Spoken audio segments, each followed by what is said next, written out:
This reading is for Erica. Erica, thank you so much for choosing me to do your reading today. You'll have to excuse the cartoon sounds in the background. I have a little one homesick today, but I didn't want to delay your reading any longer. So I prefer that you watch this video at a time where you can take it all in and process any emotions that might come along with it. I feel like this particular mediumship session may be a little more intense than others. So feel free to reach out when it's over. I'm available to answer any further questions that you might have. If you don't have my contact information, please contact Jerry and she can put you in touch with me. You're going to see me scribble as I go through bringing your mother in.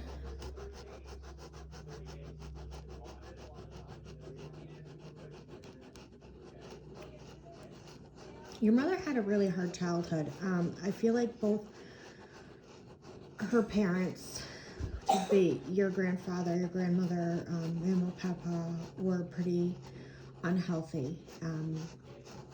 Grandfather was quite abusive. She went through some other abuses. There's some SA here involved with another family member. I don't know if you were aware of that, but she brought that up, and I want to relay that to you. I feel like that information she's giving is going to try to help you understand what she endured during this lifetime, and that's why it's being brought first. There's this family cycle of dysfunction. She said she often didn't express things to you or tell you things because in doing so she would have to face and admit truths of things that had happened to her in her own life. She'd have to face her own traumas and she'd have to deal with her own pain, and she had made a conscious decision to shut that all down and not deal with it. She loved you very much, but she was not able to express it, and she's saying she's sorry for that. She said it felt like a wall. There was a wall between her heart and being able to express what it felt. And whenever something would bubble up, she would shut it down. This was something she did to survive. Your mother could be pretty bitter at times. She was unpredictable in her reactions to things. Most of the time, she just acted like she was annoyed with the world. It was a self-defense mechanism. She could just snap without warning. She's showing me driving and kind of giving one of those backhanded slaps towards the back seat. So you may have experienced some kind of physical abuse as well. She said she often felt stressed. There was definitely a lack of money. She would spend money, but she would spend it stupidly on comfort items for herself. She's showing me childlike items, things she didn't have and couldn't have as a child that she bought for herself as an adult while depriving you of those same things. She could be nicer to strangers and animals than she could her own family. She had a lot of anger, a lot of hurt. She didn't always realize how she came across, though. It wasn't always intentional that she was like that. It's almost like she couldn't control it. She knows she was incredibly selfish. When she did nice things, it's like she often did it resentfully, and there was a later cost for that. And she loved to shove the things that she'd done back into people's faces. She was very resentful because she felt like people should have done those things for her. It was always about what she didn't have and what others had. Her self-esteem was incredibly low. She didn't have any value of herself, really. She could put on this false facade, you know, in places like work, but even then things would slip through, where she would mostly appear very normal. It's like she would pick one target, one person, and she was almost like a bully to them, and would make these horrible comments. It's a lot, and I apologize. Things, feeling very protective of things. She almost had like this hoarding tendency, and I'm not saying that she was a hoarder where she had things stacked up everywhere to where you couldn't walk, but I think she liked a good yard sale, and she held just this tremendous value over like these really cheap material items, and she could be really territorial in general over material things. She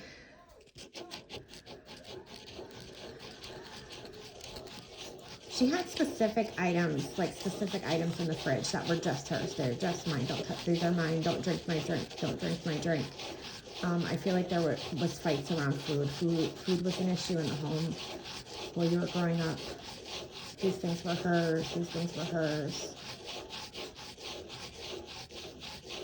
Was there a period of time where you stayed with another family member? Because I'm feeling there was this time where you were free of this. You were free of this for a bit. Or that you left the home at a very young age. Her sense of self-esteem came from things, and not things, again, of value. These weren't expensive things or things that, you know, you couldn't pick up for $1 at a yard sale. But it's like they made her feel special. She had a really deprived childhood. So the things, the needing to have these things, these childlike things and these other things, her special drink, back to the special drink, needing to have only her show on the TV. It has to be my show. You can't watch your show. It has to be my show. My songs on the radio, my music, my songs. These things, they fed her deep sense of lack that came from her childhood. She had periods of Great Depression. She really did lack motivation. She may have had a bit of bipolar, because I'm seeing these really high highs and these really low lows, if that makes sense. She was really jealous. She was really bitter. If somebody else accomplished something, she wanted to take them down a notch. And I feel like that was sometimes the same way she was with you, because she saw your potential and she saw the natural happiness in you, and she was jealous of that. And even though, you know, she went through things, she would go through motions of things and try to do the things expected of her, like holidays. You know, she would go through the motions of decorating and creating holidays and buying gifts resentfully, but she would find a way to dampen that day. She would find a way to cast darkness on that day. It's not that she was an evil person. She just could not accept good. She just could not allow good for long. It was always temporary. But yet, she didn't see those traits in herself, because she felt like life was better than how she was raised. She was doing more than how she was raised. And I feel like her mother became a better person and was able to show more compassion later, where her father kind of remained the same. But your mother did not receive a lot of emotional availability from her mother as a child. She wants to know it's okay to have gotten rid of the things. Don't hold on to the things, get rid of the things. She's shown me like this old, you know, those old plastic Tupperware containers, like maybe you would put soup in. They kind of have a pattern like this on the lid. She keeps bringing me back to one of those, and I'm not sure what she's trying to clue me in on with that. And she's also shown me a pile of like tarnished junk jewelry. You know, there's metal chains and stuff, but they're tarnished. Some significance around teddy bears.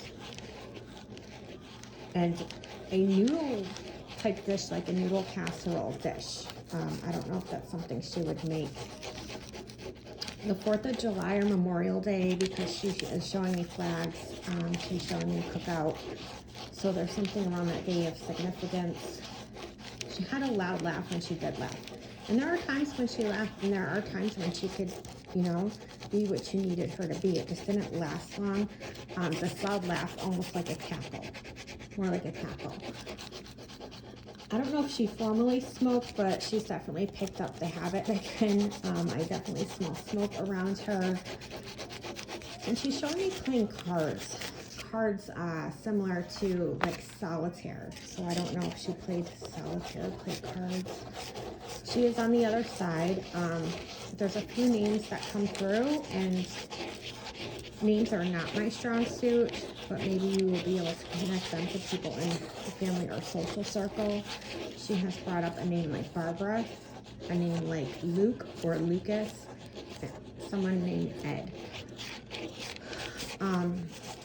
Grandma's blanket. She wants to mention Grandma's blanket. And again, you know, along with the smell of smoke, there's also the smell around her that's similar to like shower to shower, you know, that powder, and food frying. She said she's sorry. She said when she got to the other side and she did her life review and she watched it, you know, that really gave her time to grasp the magnitude of how she affected others, you know, and her own attempts to survive her pain. She wants you to know that she tried to be a mom to the best of her ability, and even though she may have failed in many ways, she really did love you. And she's sorry that she wasn't able to express that in the ways that you needed. She dealt with her own pain and tried to survive. You know, she has a male with her. There is a male spirit with her. I would place him in his late teens to early 20s. There's also an infant spirit who was not born into this world, so they may have been lost to miscarriage or the like. There's an older female. She has like that big DuPont hair, and there's a very thin elderly male. He has a very square, distinct jaw, squintier eyes, and at the end he was using like a walking device to get around. Signs from your mom, because she loves you and she hopes that you can forgive her. She is still around you. Are things like poppy flowers, little poppy flowers, if you see those outside or you see them on items all of a sudden all around everywhere you go, that's from mom. She also sends you blue jays. So if you see an uptick in blue jays around, that is also mom checking in.